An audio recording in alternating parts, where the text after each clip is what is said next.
नमस्कार, मैं डॉक्टर आरती पुंडीर आप सभी का स्वागत करती हूँ स्पर्श रूबरू के इस विशेष पॉडकास्ट में। आज हमारे साथ एक ऐसे बहुमुखी कलाकार मौजूद हैं जिन्होंने अपनी कला, अपनी ऊर्जा और अपनी अनोखी शैली से दर्शकों के दिलों में एक खास जगह बनाई है। स्वागत है इस विशेष पॉडकास्ट में जहाँ हंसी भी है, विचार भी हैं और दिल को छू लेने वाली कला भी।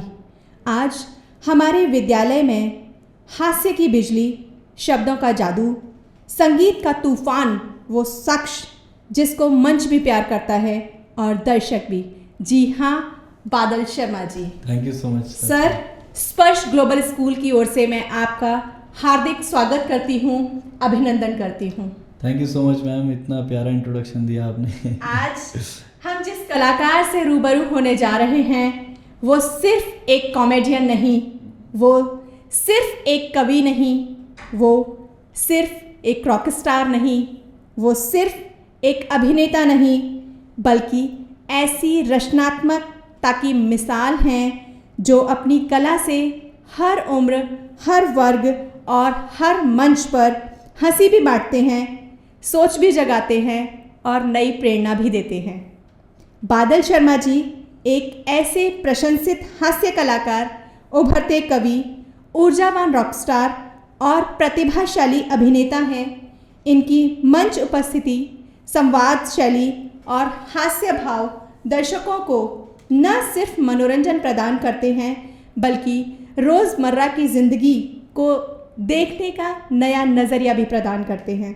सर, सबसे पहले आप हमें यह बताइए कि आपके इतने टैलेंट, हास्य, कविता, संगीत, हाँ जी, शायरियाँ, हाँ जी, इनमें से असली बादल कौन है? मैम, असली बादल जिसके नाम का इनवॉइस रेज हो जाए। बेसिकली ये सब मैं करता हूँ क्योंकि मुझे सब करने में मज़ा आता है। और कभी होता है ना कि मेरी एक कविता भी थी कि मैं तुझसे ज़्यादा डरा हुआ, करता तेरी रखवाली हूँ, मैं खुद ही खुद से भरा हुआ, मैं खुद ही खुद से खाली हूँ, कभी देख पराई पीड़ा में आंसू देता छलकाए हूँ, कभी अखबारों में नहीं और कभी ट्विटर पे जाए समाये हूँ, कभी 5 सितारा में बैठा, कभी मांग के पीता चाय हूँ, कभी बैठा BMW में, कभी पैदल चलता जाए हूँ, कभी शूर्पणखा हूँ लंका की, कभी कुरुक्षेत्र पांचाली हूँ, कभी भक्त हूँ मैं बजरंगी सा, कभी आड़े आया बाली हूँ, मैं तुझसे ज़्यादा डरा हुआ, करता तेरी रखवाली हूँ, मैं खुद ही खुद से भरा हुआ, मैं खुद ही खुद से खाली हूँ। तो मैं कोशिश ये करता हूँ कि जो जिस दिन का मूड है उस दिन के हिसाब से, आज कविता लिखने का मूड है तो कविता लिख लेते हैं, आज जोक्स लिखने का मूड है तो मस्ती कर ली इधर उधर। मेरे घर में बहुत सारे कज़न्स हैं, मैं कुछ उन पर ट्राई करता रहता हूँ, उनको जिस बात पे हंसी आ जाती है वो मैं फिर बाहर बोलना शुरू कर देता हूँ, वो मेरा कॉमेडी सेट बन जाता है। तो डिपेंड्स कि हर आदमी के वैसा थोड़ा क्या बोलते हैं 50 शेड्स ऑफ अ कॉमेडियन है वैसा वाला सीन। सर, अगला प्रश्न मेरा आपसे है कि आपके घर में सभी आपको किस नाम से पुकारते हैं? हमारा स्टार, हमारा कवि या आवाज़ नीचे करो? ये तीसरा वाला जो आपने बोला, या वे बेसुरा है कितना गाएगा, वैसा मतलब घर वाले थोड़ी मस्ती लेते हैं, लेकिन दे रियलाइज़ कि मैं जब बोलता रहता हूँ कुछ ना कुछ, किसी से तनकीद कर रहा हूँ, किसी से मस्ती ले रहा हूँ, छोटी बहनों को परेशान कर रहा हूँ, वो उनको वही अच्छा लगता है कि मतलब उनको पता है कि इसका कोर वही है, अगर ये किसी को दुखी नहीं कर रहा तो ये खुद दुखी है, थोड़ा सा उनको ये पता है। तो हाँ, सब लोग अपने अपने प्यारे नामों से बुलाते हैं। कोई भैया बोलता है, कोई भाई बोलता है, कोई बादल बोलता है, जो बड़े हैं वो बादल बोलते हैं और छोटे ही बोलता है आवाज़ नीचे करो। हाँ जी, ये पिताजी। जी सर, आपका नाम बादल है। हाँ जी। तो आपको लोग देखकर उम्मीद करते हैं कि अब आप हंसी की बरसात करने वाले हैं। मतलब हाँ, मैं कोशिश यही करता हूँ कि लोगों को खुश रखूँ, तो जब मैं मिलता हूँ तो उनसे थोड़ा वैसे ही मिलता हूँ कि और वही क्या, कोई मुझे लगता है कि there's too much sorrow, too much problems in the world, बहुत सारे लोग दुखी हैं, तो जब आप मिलो तो कम से कम आप ये मेंटेन रखो कि तुम उसको एक ऐसी बात बोल के जाओ, जैसे मैं आपने साड़ी अच्छी पहनी है आज, जैसे बहुत सुंदर साड़ी, बनारसी है ये क्या है? हाँ जी, बनारसी है ना ये। मेरी जब से शादी हुई है मुझे सबके रेट भी पता लगे हैं मुझे। मुझे ये नहीं पता कि कौन सी महंगी होती है। तो जब मैं कोई अच्छी चीज़ देखता हूँ सामने तो उसकी तारीफ कर देता हूँ, मुझे लगता है वो इंसान अपने जब घर जाएगा तो एक अच्छी याद लेके जाएगा। तो मेरी कोशिश ये रहती है कि मैं अच्छा बोलूँ सामने वाले को। मतलब बहुत सारे लोग होते हैं, मैं भी उनमें से एक हूँ, जो मैं पहले। आपकी बहुत अच्छी सोच है, क्योंकि आजकल हम देखते हैं कि लोग बहुत टेंशन में, सभी लोग बहुत स्ट्रेस, हंसाना, किसी को खुश रखना, किसी को कॉम्प्लीमेंट देना, ये सब हाँ जी, बहुत मुझे ज़रूरी लगता है। है और इंडियन कल्चर में थोड़ा कम है कि हम एक दूसरे की तारीफ पहले मिलते ही बोलते थे, ओ वेट पुट ऑन कर लिया है, वो पतली हो गई है, ओ ये सब चीज़ें मुझे लगता है वो 10 मिनट बाद आ जाए तो थोड़ा ठीक लगेगा। तो ये मैंने छोटा सा चेंज लाया अपनी लाइफ में, और मैंने फिर नोटिस किया कि लोग आपसे मिलने के लिए अगली बार बड़े उत्साहित होते हैं, तत्पर रहते हैं, उत्सुक होते हैं, उनको मन होता है कि यार बादल आएगा तो थोड़ा मज़ा आएगा। कोशिश यही है कि एक अच्छा इंप्रेशन छोड़ के मैं निकलूँ। बहुत अच्छी सोचा सर। अगला प्रश्न मेरा आपसे है कि स्टेज का कोई एक मुझे ऐसा मज़ेदार किस्सा सुनाइए जिसको आप कभी अकेले में भी सुनकर या याद करके हंसने लगते हैं। मैम स्टेज पे तो बहुत चीज़ें होती हैं, जैसे कोई एक किस्सा। कई बार ऐसा होता है कि हम, जैसे मैं पोएट हूँ और कॉमेडियन भी हूँ। जी। अब ये दो चीज़ें तो मैं आपको प्रॉमिस करता हूँ कि मैं स्टेज शो पे दूंगा। लोग तीसरी चीज़ एक्सपेक्ट करते हैं कि यार वो बाहर गाड़ी लगी हुई है, वो अनाउंस कर देना ज़रा यार ये मत करवाओ मुझसे। But then as a comedian आपको समझ में आता है कि इसको भी आप ऐसे हास्य की तरह से ले सकते हैं या मस्ती ले सकते हो। और कोशिश यही रहती है कि बढ़िया बढ़िया कविताएं मूड के हिसाब से। मैरिड लोग बैठे होते हैं तो मैं थोड़ी वैसी मैच्योर वाली कविताएं सुना देता हूँ। बच्चे बैठे होते हैं तो थोड़ी वोकैबुलरी आपको की करनी पड़ती है, चीज़ें ध्यान रखनी। थोड़ी कम वर्ड्स यूज़ करूँ जिसमें मैं बड़ा मज़ा आता है बच्चों को सुनने में। जैसे मेरी गज़ल है कि तू समझता नहीं है यार थोड़ा चक्कर है, तेरी खुशी ये कागज़ी हंसी से ऊपर है, मेरी बचपन की सहेली भी फ़ोन उठाती है, ये घोस्ट करना तुम्हारे यहाँ का कल्चर है। तो ये मुझे लगता है जेन ज़ी बहुत कनेक्ट करते हैं। घोस्ट करना मतलब आप समझ रहे होंगे, when you don't talk to somebody out of the blue, एकदम से बात करनी बंद कर दी, इसको बोलते हैं घोस्ट करना। तो जेन ज़ी कनेक्ट करता है। ये देखना पड़ता है कौन सी एज ग्रुप के लोग बैठे या फिर कौन से स्टेटस से लोग बैठे हुए, तो उस हिसाब से मैं बात करें। हाँ, ये बहुत ज़रूरी भी है। बिल्कुल, कोशिश यही रहती है। सर अगला प्रश्न मेरा आपसे है कि कभी आपने कोई एक ऐसी शायरी या जोक सुनाया हो जो कि मज़ेदार था पर उसको सुनकर दर्शक जो है वो बहुत गंभीर हो गए हो? होता है मैम।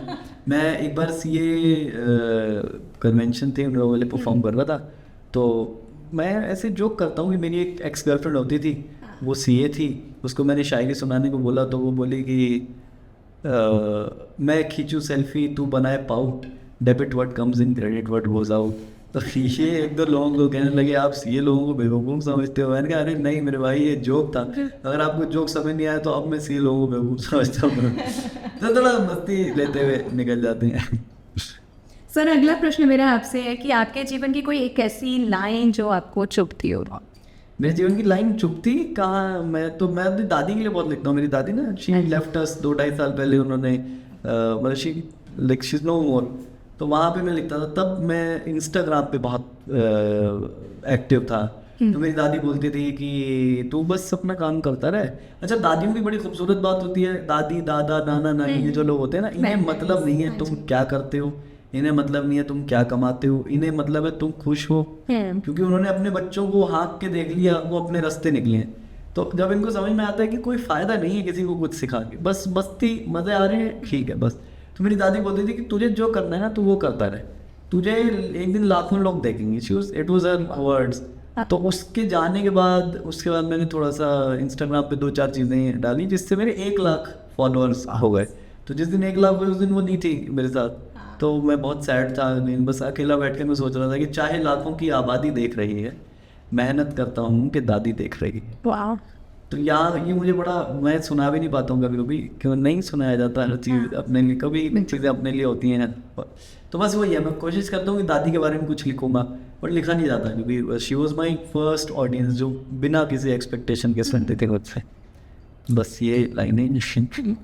सर अगला प्रश्न मेरा आपसे कि आज आपने देखा कि हमारे विद्यालय में भी स्टूडेंट्स को अभिनय सिखाया जाता है। हाँ जी, हाँ जी। तो अभिनय में क्या कठिनाई आती है? अभिनय करते समय क्या कठिनाई आती है? शब्दों को याद करना, डायलॉग्स को याद करना या उनको परफॉर्म करना स्टेज में? मैं सच बताऊं तो मैंने बहुत ज़्यादा एक्टिंग नहीं करी है। मैंने कॉलेज में थिएटर ग्रुप करा है और स्कूल में थिएटर करता था मैं थोड़ा बहुत। उसके बाद से मैंने छोटी एड फिल्म्स और ये सब, उसमें बहुत ज़्यादा एक्टिंग की ज़रूरत नहीं होती, 1-2 लाइन्स आपको बोलनी होती है। कॉलेज फिल्म हो गई। बट मैं अगर प्ले करता हूँ या प्ले करने की कोशिश करता हूँ तो मेरे साथ जो प्रॉब्लम आने वाली है वो मुझे पता है। वो ये है कि हमारा आर्ट फॉर्म बहुत इम्प्रॉम्प्टू है, कि जो समाज में चल रहा है, जो सामने चल रहा है, उसके बेसिस पे मैं उससे इम्पैक्ट होकर कुछ एक लाइन बदल दूंगा अपनी स्क्रिप्ट में। लेकिन ये चीज़ मुझे लगता है आप प्ले में नहीं कर सकते, क्योंकि प्ले में एक स्क्रिप्ट आपको याद है, उसी से you have to carry out the performance. तो जब वो डिलीवर करने की बारी आएगी तो मुझे पता है मेरे साथ क्या प्रॉब्लम आएगी। प्रॉब्लम यही होगी कि मैं लाइंस को तोड़ मरोड़ के पेश करूँगा और मुझे लगता है उससे मैं अपनी परफॉर्मेंस को इम्पैक्ट कर सकता हूँ, वाह, क्योंकि बहुत ज़्यादा कॉमेडी परफॉर्मेंस सर महत्वपूर्ण भूमिका निभाती है। हाँ जी। डायलॉग्स का तो कुछ नहीं है कि हम अपने मन से भी बोल सकते हैं, कुछ शब्दों को ए फिर भी कर सकते हैं। डिपेंड्स कि कौन आपको डायरेक्ट कर रहा है, किसकी क्या एक्सपेक्टेशन है या वो कैसे लिखा हुआ है। जी सर। हाँ। सर अगला प्रश्न मेरा आपसे है कि आपका रोल मॉडल कौन है?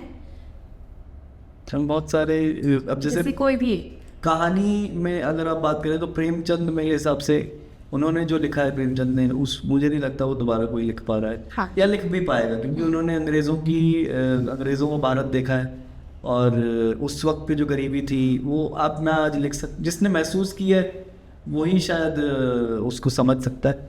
तो प्रेमचंद ने जो लिखा है मैं चाहता हूँ कि एक दिन मैं वैसा कुछ लिख पाऊँ लोगों के लिए। सर आपका ड्रीम रोल क्या है? रोमांटिक हीरो, एक्शन हीरो या कॉमेडी किंग, और क्यों? ये तीनों रोल मैं रोज अपने घर में अदा कर रहा हूँ आजकल, क्योंकि जब से मेरी शादी है तो रोमांटिक हीरो तो मेरी वाइफ ने बना के रखा हुआ है मुझे। वो मैं कुछ भी कर लूँ उसको हमेशा थोड़ा सा ना रोमांटिक साइड पे, और मैं मजाक करता हूँ, जोक करता हूँ तो उसको लगता है ये क्या बोलते रहते हो आप, मेरे से वैसे ही रहा करो जैसे आप रहते। तो मुझे लगता है ये तीनों रोल रियल लाइफ में तो मैं कर ही रहा हूँ, but yes I actually want to play a big like yes lead in a romantic film, मुझे करना है वो। और ये बात मैं परमिशन ले चुका हूँ इसलिए कह रहा हूँ। सर मेरा अगला प्रश्न आपसे ये है कि हमने आज आपके इतने सारे टैलेंट देखे, हाँ जी। और आपको देखकर हम सभी आपसे प्रेरित भी हुए, पर आपको ये प्रेरणा आपको कहाँ से मिली? मैं बेसिकली मैं MBA हूँ, वैसे मैंने MBA कर रखा है, और MBA करते करते जो 5 साल मिलते हैं आपको स्कूल के बाद, उसमें मुझे समझ में आया कि यार मुझे मज़ा तभी आता है जब लोग सामने हों और मैं कुछ कर रहा हूँ। जैसे कि मैं प्रेजेंटेशन भी देता था तो मैं मस्ती वाली प्रेजेंटेशन देता था कि मस्ती हो रही है इसमें, कुछ एक फैक्ट डाल दिया जो जिसका प्रेजेंटेशन से कोई मतलब नहीं है, लेकिन बस उस पर एक चक्कर या फिर एक लाफ आ जाएगा लोगों का। तो मुझे समझ में आया कि यार ये काम ना मैं फुल टाइम कर सकता हूँ अगर मैं एक्चुअली इसमें कोशिश करूँ। तो that is after MBA I decided to be a comedian, और उसके बाद मैंने सीरियसली लिया इसे।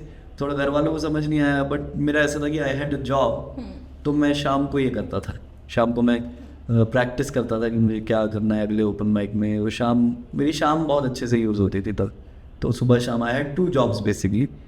तो ऐसा मुझे लगता है कि तब मेरे को समझ में आया कि ये करना है। इंस्पिरेशन बस ये थी कि मुझे मज़ा आता था उस लाफ को लेने में, उस अप्रिसिएशन, या जब लोग की आंखों में चमक आते कि यार ये कैसे बोल दिया इसमें, वो मुझे ये होता है। हाँ जी।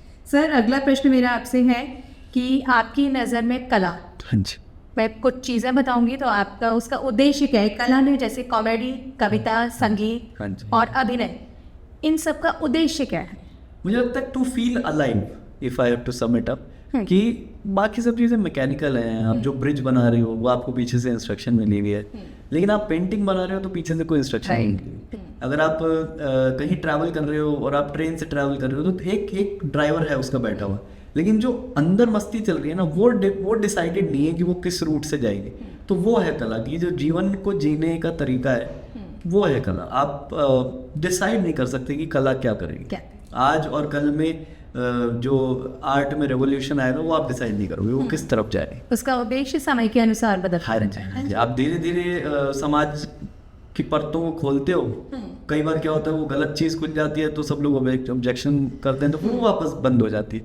ऐसी आपकी कोशिश है कि नई नई चीज़ें उभारते जाओ और अपनी आने वाली पीढ़ियों को मतलब इतना कर दो कि उनके लिए लिटरेट होना, जो मैं लिटरेट वर्ड यूज़ कर रहा हूँ, इट मीन्स कि जो लिटरेचर की समझ है वो उनको घरों से मिले। उनको स्कूल ना जाना पड़े, स्कूल में ना समझना पड़े कि अरे ये प्रेमचंद नाम का भी एक राइटर था, या फिर रविंद्रनाथ टैगोर ने ये कहानियाँ लिखी हैं, या फिर ये फिल्में इस दौर में बनी। मुझे लगता है घरों में ये कल्चर होना चाहिए, आर्ट की बात करें। हाँ जी। सर अगला प्रश्न मेरा आपसे है कि जो युवा कलाकार अपनी पहचान बनाना चाहते हैं या उसकी बनाने की कोशिश कर रहे हैं, तो आप उनको क्या एक सरल और सच्ची सलाह देना चाहेंगे? मतलब मैं तो बहुत सारे युवाएं हैं जो चाहते हैं कि हम भी कलाकार बने या हम भी शायर बने, हम भी कविताएं लिखें, तो उनके लिए कोई एक सच्ची सलाह। मैं मतलब बेसिकली कालिदास जी को कोट करूँगा यहाँ पे करत करत अभ्यासी जड़े मत होत सुजान रासरी आवाज जाए। सिर पर पड़ने से। तो आप किसी भी पत्थर पे भी निशान डाल सकते हैं अगर आप उसको बार बार कोशिश करते रहें। तो मुझे लगता है कोशिश करने वाले जो होते हैं ना, आप आज खराब दिन गया, कल सुबह उठो फिर से ऐसा कुछ कर लो कि यार शायद मैं कला मेरी ये कला एक्सेप्ट हो जाए, अच्छे से लोग उसको समझ लें कि मैं क्या करें, या फिर आप अपना तरीका बदल लो। तो वो अभ्यास जो है वो बड़े ज़रूरी है। आप एक दिन में कलाकार पैदा नहीं होते, ना आप कलाकार पैदा होते हैं ना आप बनते हैं। आप प्रैक्टिस करके वहाँ पहुँच जाते हैं कि यू आर एन आर्टिस्ट जो लोगों को पसंद आ रहा है। और नहीं भी पसंद आ रहा तो जो 4 लोग हैं आपके दोस्त हैं उनको पसंद आ रहे हो ना, तो आप कलाकार हो। जी लगता है। और ये जो आपने बताया ये भी आपकी कलाकारी है। थैंक यू सर, अब मैं ना आपसे कुछ रैपिड प्रश्न पूछूंगी जिनका आप क्विक उत्तर दें। बिल्कुल बिल्कुल जी। स्टेज पर दर्शकों को देखकर आपकी एक्सपेक्टेशन क्या होती है, हंसी या ताली? मतलब ताली ज़्यादा मुझे अच्छी लगती है। हंसी भी?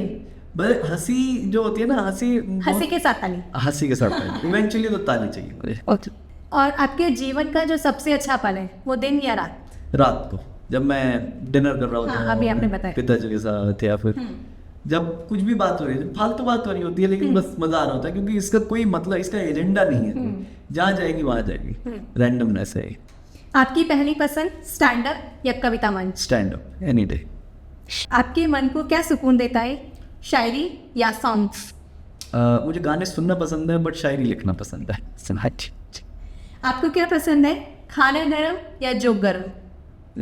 खाना गरम, जोक तो चल जाता है ठंडा।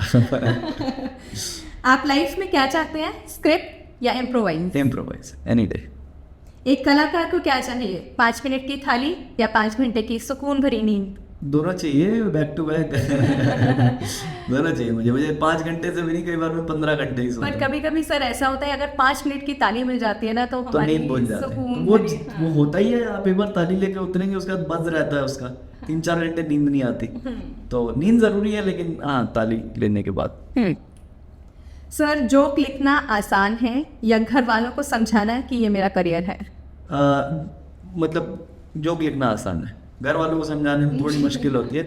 और अब जब थोड़े पैसे आने लगते हैं तो उन्हें समझ में आ जाता है, लेकिन पैसे लाना ज़रूरी है किसी भी करियर से, because you can not be dependent on your parents और देयर पेरेंट्स। वो जब यही रीत है दुनिया की कि आपको खुद के लिए पैसा जुगाड़ना पड़ेगा।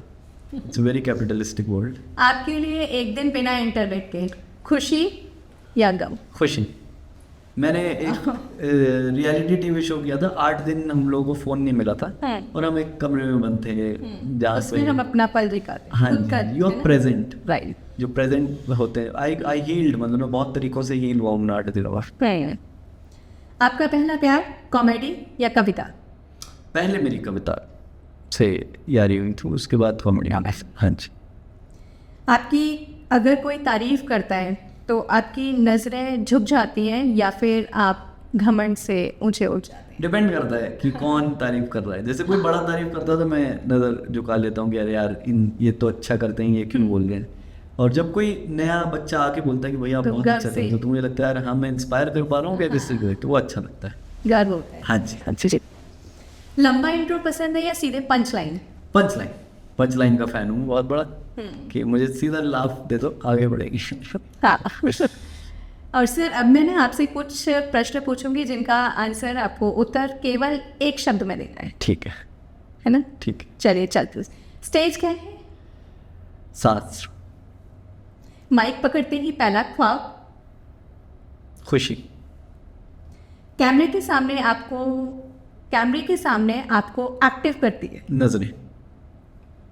सफलता क्या है? नींद। मुझे लगता है चैन की नींद जो ले पा रहा है। आपके अनुसार संघर्ष मतलब रोज होना चाहिए, जरूरत है संघर्ष, जरूरत इज द वर्ड। एक शब्द में अगर कहें तो? जरूरत। कला ग्रोथ है, मतलब कला तरक्की है। सपने जरूरत है मुझे लगता है। हास्य तो आज के टाइम पे तो लग्जरी बोलूँगा मैं। It's a luxury to be able to laugh without being judged. बचपन की शरारत? वो मुझे लगता है वो जवानी की नींव है। और अंतिम बादल शर्मा। बादल शर्मा कलाकार है। वाह सर, आपने आज इस पॉडकास्ट को हंसी, शब्द और संगीत तीनों से भर दिया। Thank you so much. आपका बहुत बहुत धन्यवाद। आप जैसे कलाकार ही दुनिया को खुश रखते हैं, मुस्कान देते हैं और उम्मीद जगाते हैं। तो हम सुन रहे थे बहुमुखी प्रतिभा के धनी कलाकार बादल शर्मा जी को। Thank you. तो फिर मिलेंगे स्पर्श रूबरू के अगले एपिसोड में। तब तक मुस्कुराते रहिए, जगमगाते रहिए। नमस्कार, धन्यवाद।